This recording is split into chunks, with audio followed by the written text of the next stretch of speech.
Salut tout le monde, c'est Alex. Aujourd'hui on se retrouve, désolé pour le bruit, je sais, on se retrouve pour une nouvelle vidéo et aujourd'hui on va attaquer le remontage du train arrière, donc remontage des bras, remontage des moyeux hein, sur leur porte-moyeux et plein d'autres petites choses. Je vais vous montrer juste après qu'est-ce qu'on a comme petite surprise qui va vraiment changer la donne. C'est parti.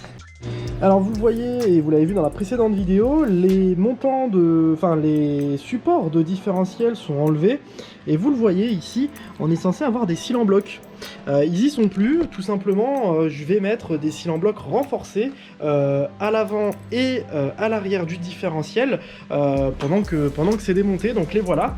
Ils sont tout beaux, ils sont tout neufs, je les ai eus avec la voiture lorsque j'ai acheté la voiture et ils n'ont jamais été montés et je comprends pourquoi ils n'ont jamais été montés vu le boulot qu'il y a à faire pour sortir tout ça. Bref, donc ils sont là, j'ai les autres, donc ceux-là ils vont sur ce bras ici, ceux-là sont les d'autres et ils sont en train d'arriver, donc je vais attendre que le livreur me l'emmène. Et puis il y a aussi d'autres petits goodies, puisque vous le savez, la barre stab, du coup je l'ai enlevé quand j'ai démonté le train arrière, et donc j'ai tout simplement commandé une nouvelle barre stab White Line en 24 mm qui est déjà arrivé, qui est chez moi et que je pourrais monter lorsqu'on aura commencé à monter le train arrière. Là j'attends encore quelques commandes de chez Mitsubishi, notamment la visserie pour remonter le train arrière, puisque je remonte pas du tout une visserie comme ça. Je sais pas si voilà, si clairement on va le voir, la visserie là c'est trop rouillé, je monte pas ça. Là c'est un peu plus correct, celle-ci encore, mais là vous voyez au niveau des marquages pour le para, on voit plus rien. Moi clairement je remets pas ça. Donc moi voilà, je remets pas de la visserie comme ça, je remets de la visserie neuve, mais malheureusement ça prend énormément de temps chez Mitsubishi. Ça va faire 3 semaines que j'attends la visserie. Ça m'a quand même permis le temps de faire tout ça, puisque bah du coup j'ai fait tout ça en 3 semaines. Alors dans la précédente vidéo je vous avais pas montré en détail en dessous, laissez-moi vous montrer. Je vais essayer de faire en sorte que vous voyez, mais là je sais pas si vous vous souvenez, je vous l'avais montré dans la précédente vidéo. Tout était rouillé ici, et là vous le voyez maintenant, tout est peint en rouge. Tout a été rénové, tout a été traité. Là il n'y a plus de rouille nulle part, donc tout a été refait. Donc voilà, je ne me souvenais pas si vous avez montré le dessous une fois que c'était refait, mais en tout cas voilà, vous le voyez maintenant, donc là tout est neuf, je suis tranquille. Dans un premier temps, on va s'attaquer au remontage du cil en bloc sur la traverse de support arrière du différentiel arrière du coup, donc remettre ces cils en bloc ici pendant que j'y suis et donc bien les graisser, bien les renfiler, parce que là du coup la peinture du support est faite.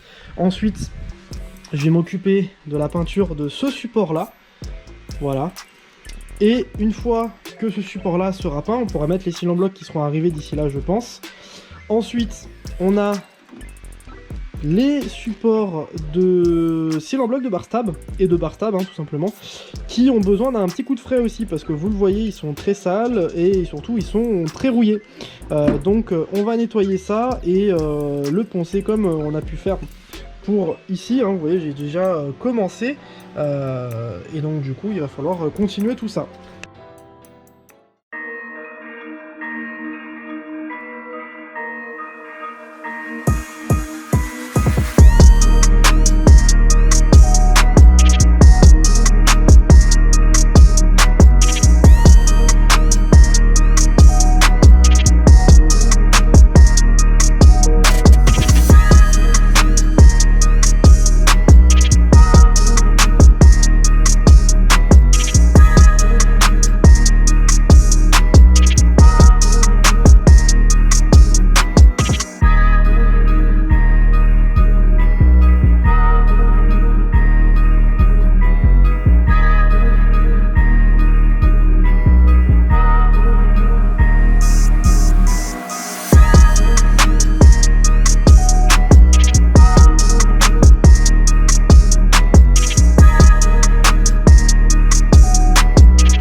Ok, donc voilà, ça fait un petit moment là que du coup on s'est pas parlé. Le passage de roue est prêt à être remonté. Vous l'avez vu, du coup j'ai remonté aussi le pont arrière. Les nouveaux cylindres blocs sont mis, vous le voyez ici. Donc on va pouvoir commencer à remonter tout ça. Les différentes pièces pour tenir le cap de frein à main et les capes de frein, enfin la durite de frein, le cylindre bloc ici. On va remonter aussi le pare-choc. Là je l'avais démonté, j'ai tout nettoyé là-dedans, les clapets ils étaient collés. Et il y a un petit, alors on le verra pas là, mais il y a un joint de caisse comme ça qui permet l'évacuation de l'eau dans le coffre qui était bouché. Donc tout a été débouché, et voilà, pareil, les clapets ils étaient collés, donc là maintenant ça bouge bien, c'est nickel. Donc on va pouvoir remonter ça. Le passage de roue, il faut encore que je le nettoie, et j'attends encore les clips de chez Mitsubishi pour pouvoir remonter tout ça. Alors au niveau du délai d'attente, il y a 3 semaines chez Mitsubishi pour mes pièces. En attendant, je peux remonter tout le tour, c'est déjà pas mal. Moi je voulais juste vous faire une petite aparté, puisque j'ai tenté quelque chose. J'ai tenté du coup du zingage à froid.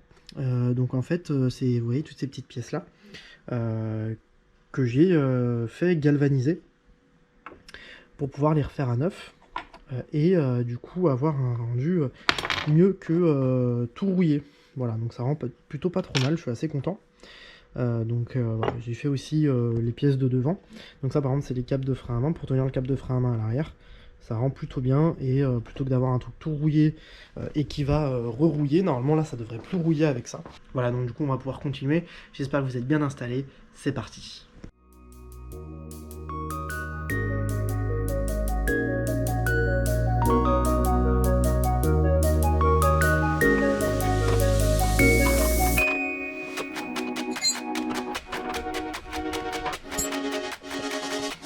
Ok, alors petit update, parce que là j'ai bien avancé de mon côté, je suis désolé, j'ai pas filmé, mais je pense que vous allez comprendre pourquoi. Remettre le berceau arrière en alu tout seul, avec juste 2 jambes et 2 bras, c'est très compliqué. Bref, du coup j'ai remis toutes les vis du berceau, donc les 2 ici, il y en a une ici.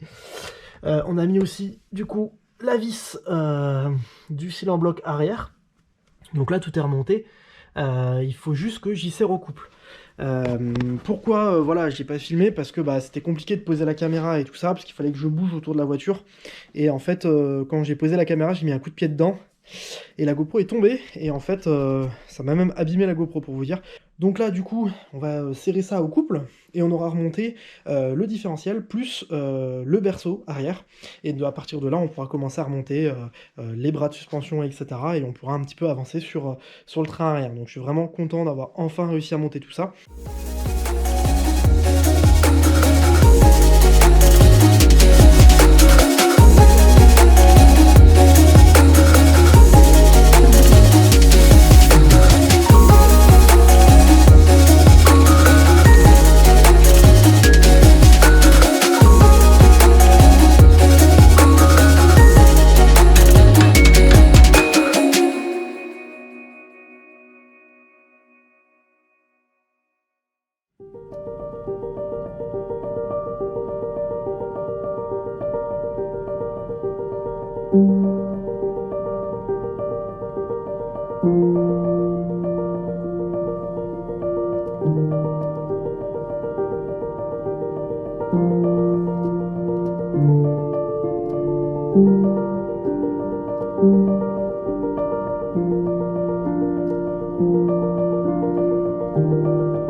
Ok, donc on est pas mal de temps après, je sais pas exactement combien de temps, mais voici où le train arrière en est.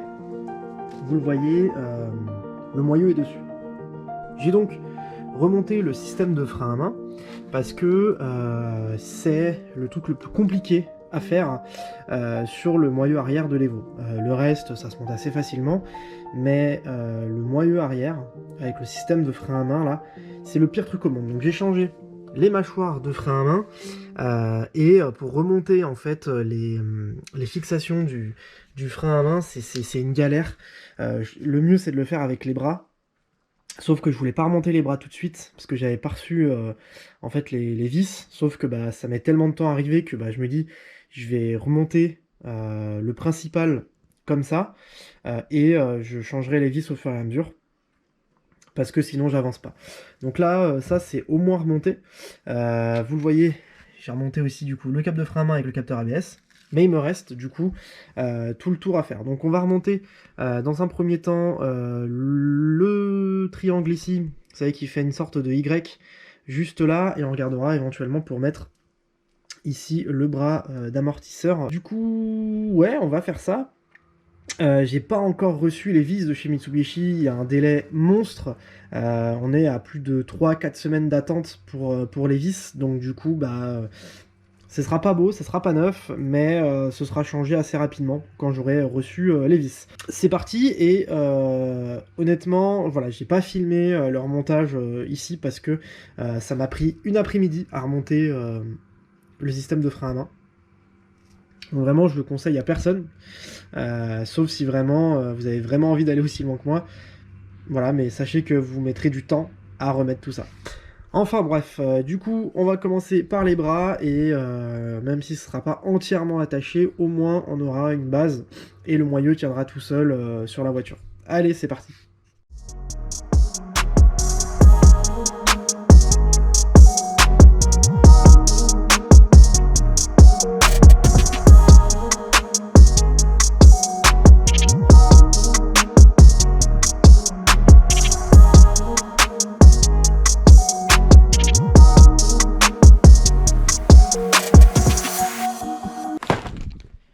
Vous savez ce que ça veut dire quand il y a un carton comme ça, plein de pièces neuves de chez Mitsubishi? Ça veut dire qu'on va pouvoir reprendre le remontage du train arrière, enfin.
Tout le monde, alors ça fait un moment que j'ai pas tenu cette caméra, donc je sais plus du tout où on s'est laissé la dernière fois quand moi j'ai posé la caméra. Il s'est passé quelques semaines, hein, pour rien vous cacher, et comme je vous l'ai probablement dit avant, plus tôt dans la vidéo, j'ai avancé de mon côté. Voilà, j'ai pas filmé grand chose, il fallait vraiment que j'avance, je commençais vraiment à en avoir marre de voir cette voiture sur 4 chandelles, et de pas pouvoir la rouler alors qu'il fait super beau, vous le voyez. Donc vraiment là il fallait que je la remonte. Donc là je vais vous montrer le produit final, plus ou moins. Alors voilà plus ou moins à quoi ça ressemble. Les étriers qui ont été fraîchement repeints en thermolacage, les BC Racing qui sont montés. Toutes les vis sont, comme vous le voyez, marquées. Vous le voyez, avec la peinture, de manière à pouvoir voir si ça se dessert. Comme ça, quand je vais pouvoir faire les premiers tours de roue avec la voiture, et bah tout simplement je vais voir si quelque chose s'est desserré ou pas. Les vis de Barstad, voilà. Là-bas aussi, on voit. Voilà, donc il me reste encore un petit peu de boulot, vous le voyez dans le coffre, rien n'est remonté, les jantes sont pas remises, il reste encore un petit peu de boulot. Bon, le train avant, on l'avait déjà vu, tout est beau, tout est propre, c'est purgé. La baie moteur, du coup, elle a pas trop changé, là, depuis la dernière fois, j'ai juste refait ça. Et du coup, là, on va s'attaquer à la hauteur. Alors, on est à la même hauteur des deux côtés, c'est-à-dire entre la gauche et la droite, il n'y a pas de différence de hauteur, je crois, il me semble, hein, j'ai vérifié. Mais là, vraiment, on est beaucoup trop haut. Donc du coup, vu comme on a les combinés baisser racine, on va pouvoir régler la hauteur. Donc je vais commencer par lever l'arrière de la voiture. On va pouvoir déjà régler la hauteur de caisse arrière, et ensuite on fera le devant un petit peu plus tard. Donc là, voilà, on va regarder, vous voyez les deux côtés. On est vraiment très haut, on est plus ou moins sur une hauteur d'origine, et c'est pour moi c'est pas très beau, voilà. Donc on met le cri dessous, et on lève ça, c'est parti. Allez, bah maintenant du coup on va faire pareil pour devant, donc là on va utiliser un petit peu de magie de YouTube pour que ça aille un petit peu plus vite, c'est parti. Et voilà. Donc là maintenant on a l'hauteur définitive, plus ou moins. Donc voilà ce que ça donne devant. Et voilà ce que ça donne derrière. Voilà. On a encore un petit peu de suspension travel, donc enfin de mouvement avant que ça touche l'aile au niveau du pneu. Donc je suis encore bon. Là de toute façon la géométrie n'est pas faite à l'arrière et pas faite à l'avant. Donc il faudra revérifier une fois que la géométrie est faite. Parce que là clairement rien n'est en face, rien n'est bon. Quand la géométrie sera faite, les roues seront bien positionnées correctement au niveau du carrossage, au niveau du parallélisme. Et donc du coup là on pourra vraiment mettre un dernier coup de réglage pour les combiner. Là c'est un réglage assez rapide entre guillemets, même si ça m'a pris quand même 2 heures à faire pour bien régler les deux côtés et avoir à peu près ce que je veux à gauche et à droite, parce que il y avait toujours une petite différence malgré mes mesures. Donc là je pense que ça a à voir avec la géométrie justement qui est pas encore bonne, et surtout là il y a des pièces dans la voiture, donc ça peut peut-être peser plus d'un côté que de l'autre, et puis voilà, la voiture est pas équilibrée parfaitement entre la gauche et la droite aussi, donc il y a peut-être ça qui joue. En tout cas là on est plutôt bien, je suis assez content du résultat. On se rapproche du roulage final, du roulage de test, et on pourra faire le premier tour de roue avec d'essai, et donc voilà, on pourra voir si tout va bien ou tout va mal, si j'ai mal remonté des trucs. Allez, c'est parti, j'espère que vous m'entendez. On va faire le premier du coup test drive avec l'Evo. Donc on vient de la reposer sur ses roues, enfin je viens de la reposer pour la première fois sur ses roues depuis le mois de mai. On est début juin. Donc là on va rouler tranquille, voir si du coup les freins fonctionnent bien, si tout va bien tout simplement, et surtout qu'il n'y ait pas de souci au niveau de la transmission, des roues, enfin de la géométrie. Voilà, ça la géométrie elle est pas droite, mais au niveau des suspensions etc, étant donné que j'ai tout changé. Et puis aussi je vais pouvoir tester les manomètres que j'ai installés. Donc voilà, la voiture a un petit peu chauffé, on va y aller tout doucement et puis on va voir ce que ça donne. L'embrayage déjà très bien. Il faut savoir que du coup je suis passé sur une durite d'embrayage renforcée, donc aviation, comme les durites de frein en fait, puisque là-dessus c'est un embrayage hydraulique. Et donc d'origine c'était des durites en silicone comme les durites de frein d'origine. Et quand on met des gros embrayages comme ce que je peux avoir, tout simplement ça a tendance à gonfler avec la pression et la chaleur, puisque ça partage le même liquide de frein, et du coup la pédale est très dure. Là maintenant la pédale elle est beaucoup moins dure qu'avant, donc certes elle est dure parce que forcément il y a un embrayage renforcé, les freins font extrêmement de bruit, mais là ça reste moins dur qu'avant.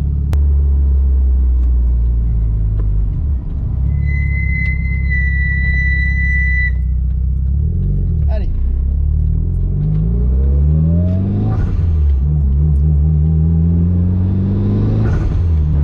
Pour le moment ça va.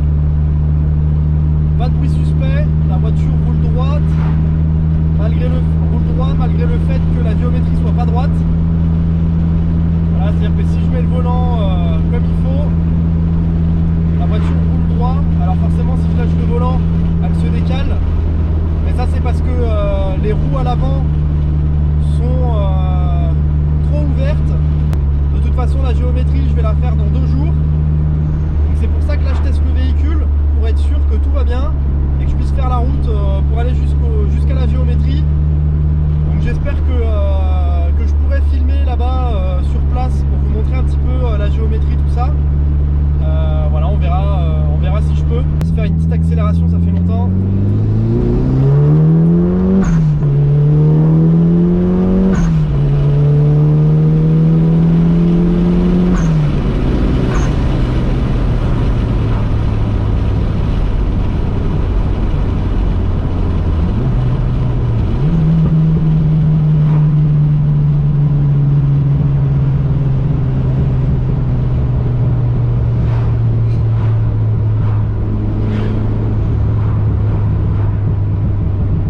On va en refaire une.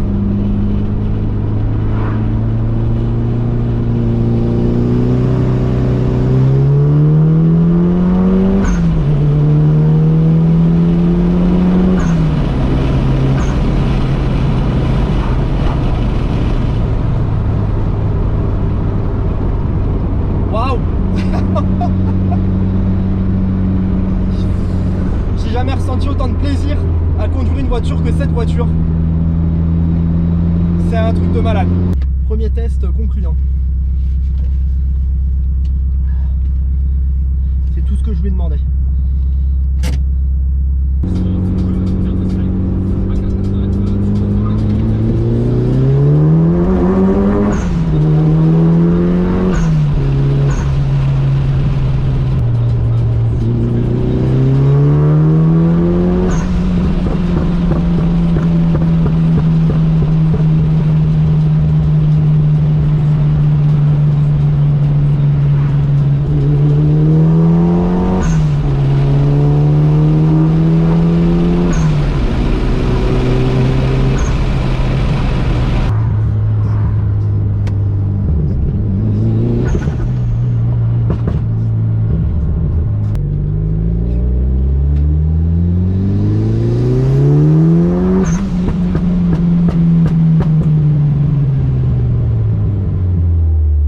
Voilà, donc je viens de tester la voiture, je viens de rentrer, je me suis lavé parce qu'il faisait super chaud, j'étais allé au sport. La voiture roule bien, prête à aller en géométrie. Voilà, merci en tout cas d'avoir regardé cette vidéo. Comme d'habitude, n'hésitez pas à liker, vous abonner et laisser un petit commentaire pour me dire ce que vous en avez pensé. Moi je vous dis à la prochaine, ciao!